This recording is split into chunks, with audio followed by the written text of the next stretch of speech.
there! Welcome to the channel. This is the place where we go behind the curtain and into the real life and history of William Shakespeare to explore what it was like to live in turn of the 17th century England when Shakespeare was alive. Today we're going to explore how a 17th century sword was made exactly the way it would have existed for Shakespeare almost 400 years ago. Starting in the very late Elizabethan period, around 1600, so as Elizabeth was moving towards the end of her life and England was shifting to Jacobean England under James I, there were 4 general sword styles available in William Shakespeare's life. Now, there were artists like Hans Holbein, who you may remember as the portraitist for Erasmus, Thomas Cromwell, and even King Henry VIII himself, who designed more elaborate hilt designs that don't fit in these 4 categories. But Hans Holbein's design for Henry VIII was so elaborate and designed to be made of pure gold that it was just far outside what you would consider a general sword. So the 4 basic swords would be a backsword, a broadsword, a rapier, and a hunting sword, sometimes called a hanger. These are the kinds of swords that were around in Shakespeare's lifetime. But when you're looking to recreate them in the 21st century, there are a few key elements that your sword has to include to be authentic. So to explore exactly what would have been involved and the aspects of a sword that would have been for William Shakespeare, we're going to be here at Red Mountain Makers in Birmingham, Alabama to talk with Kenneth Spivey, who professionally recreates items like real 17th century swords to find out exactly what it would look like. Let's go talk to him.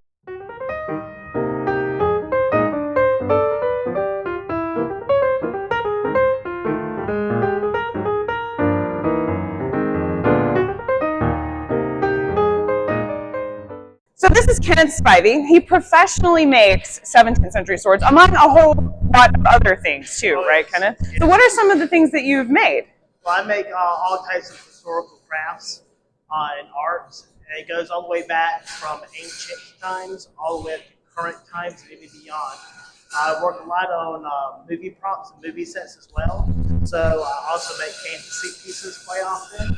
That's always interesting because there's nothing to really pull from. At least from history, though, you have an object you can go into the museum and actually see. So my son was really excited to learn that you had actually worked on Thor's hammer. A little bit. I did a little bit of the work on the films. Not anything that I can go and say, hey, I did that particular piece. But I do have my claim to fame in the credits. That's fantastic. We will look for you and find you when we watch the movie next time. Very exciting. Now, I know that there were different swords in the 17th century, and that, you know, a sword's basic design, you have the hilt and you have the blade, obviously. But there was a lot of detail that kind of distinguished one sword from another. What makes a 17th century sword identifiable as being from 17th century England? It's usually the style of sword that's made that determines the overall time period, or I guess let's say, the construction of the blade has a lot to do with it. The way it was made has a lot to do with it, and the style it was made. I would say style is probably the biggest. The biggest. What are the materials that the sword would be expected to be made from in the 17th century? Anything from leather to wood and of course metal. Okay.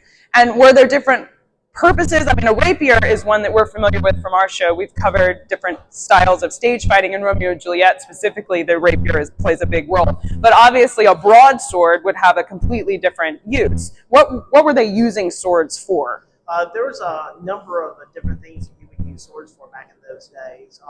Most of them would be for opulence. If you had just to look nice, yeah. Right. If you had the means to afford one, that was a big to-do back then. It was almost an accessory that you would have on your clothing. I assume these kinds of swords would be ones where you're encrusting jewels or using things like gold or silver in there, whereas something for, you know, a personal weapon for someone not at that elite level, it might be all metal and not have. Correct. Okay. It might not be as elaborate. It might not have the same type of decorations or jewels and encrusted things, but it would still be nice, and they would be personalized to the person. Now, see, you've got, you know, a furnace and the blacksmith anvil here. How are the methods that you're using to recreate the sword different from what would have happened in the 1600s?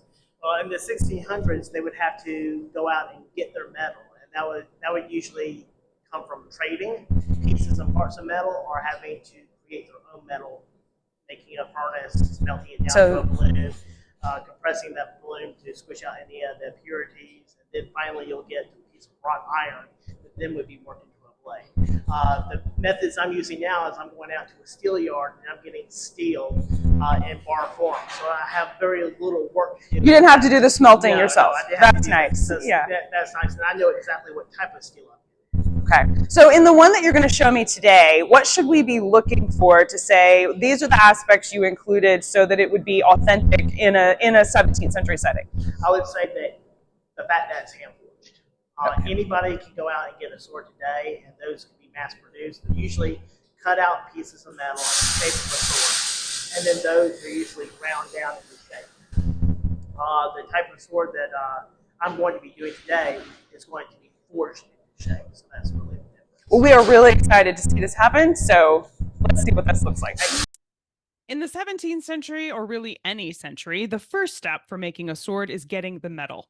Thankfully, in the 21st century, we were able to start with a ready-to-go piece of steel that Kenneth is going to fashion into a sword using heat from a propane-powered torch and lots of hammering with his handmade steel hammer. The process of making a sword involves heating the metal until it's hot enough to be pliable.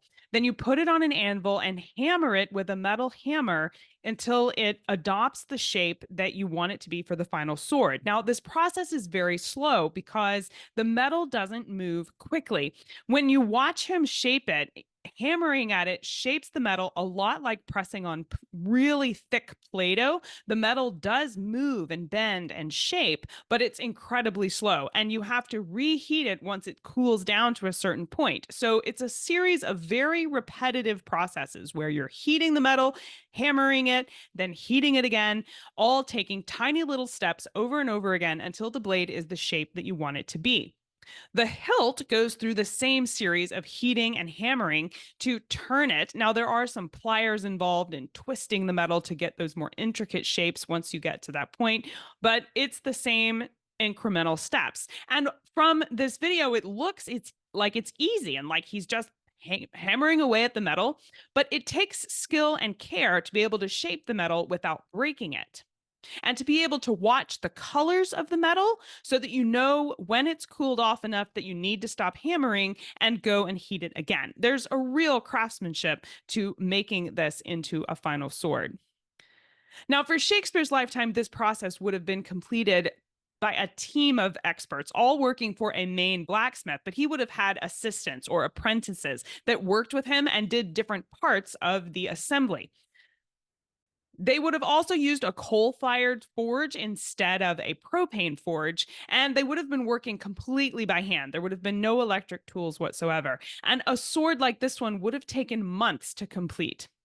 And that's even it being a basic sword. If they were going to create a 17th century sword with more elaborate details like jewels or gilding or more intricate metalwork, it would take even longer than that. Kenneth had done several days of prep work on the blades before we arrived, but even just these few steps took about 4 hours while we were there filming. Making a sword is a hugely time-consuming process. Now, once the blade was shaped the way Kenneth wanted it, he test-fitted the blade to the hilt. Some filing was needed to fashion the blade down just enough that it fit inside the hilt, but was still very snug. As Kenneth explained for us, you don't want the blade falling back out of the hilt, so when you put them together, you want them to fit very tightly. Now, because the fashioning of the hilt was an intricate process taking several days to even several weeks, depending on how intricate of a design you want on your hilt, we left the forge this day and made plans to meet back up with Kenneth several weeks later to see the final attachment of the hilt to the finished sword.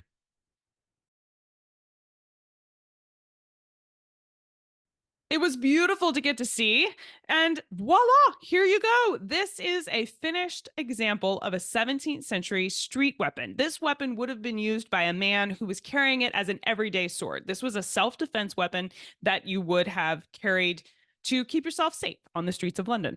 So the real question is, can I hold it? Careful, this might still be on, and this piece isn't pinned down just yet. Look at that. 17th century sword. Straight out of Shakespeare's lifetime. Pretty cool. So So thank you for coming along with us as we explored how to make a 17th century sword just like it would have been made from the life of William Shakespeare. If you'd like to learn more about Kenneth and see some of his exciting work, he's worked on films like The Avengers, Thor's Hammer, Captain America, and he's even worked a little bit with Adam Savage. So if you would like to see more about Kenneth and all the cool things that he's creating, then make sure to check out the show notes for today's episode. That's it for this week. Thank you for watching. I'm Cassidy Cash, and I hope you learned something new about the Bard. I'll see you next time. Bye-bye.